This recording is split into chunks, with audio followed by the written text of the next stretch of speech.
আপনি কি প্রতিদিন পেটের সমস্যায় ভোগেন? একটু কিছু খেলেই গ্যাস, পেট ফাঁপা বা বারবার বাথরুমে দৌড়াতে হয়?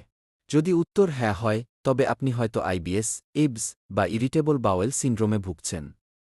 আজকের 2 মিনিটের এই ভিডিওতে আমরা জানব আইবিএস আসলে কী এবং কিভাবে এর থেকে মুক্তি পাওয়া সম্ভব। আইবিএস কোনো ইনফেকশন নয়, বরং এটি আমাদের অন্ত্রের একটি বিশেষ সংবেদনশীল অবস্থা। এর প্রধান লক্ষণগুলো হল পেটে চিনচিন করে ব্যথা বা মোচড় দেওয়া, পেট ফুলে থাকা বা সবসময় গ্যাস অনুভব করা, সকালে ঘুম থেকে ওঠার পর কয়েকবার বাথরুমে যাওয়া, একেক সময় একেক রকম পায়খানা হওয়া, কখনো কষা আবার কখনো পাতলা ঘি। আইবিএস কোনো ওষুধ দিয়ে পুরোপুরি সারে না, বরং জীবনযাত্রার পরিবর্তনের মাধ্যমে একে নিয়ন্ত্রণে রাখতে হয়। কি খাবেন? সাদা ভাত, চিরা, কলা, পেঁপে এবং নরম সিদ্ধ করা সবজি আপনার জন্য সবচেয়ে নিরাপদ। কি বাদ দেবেন?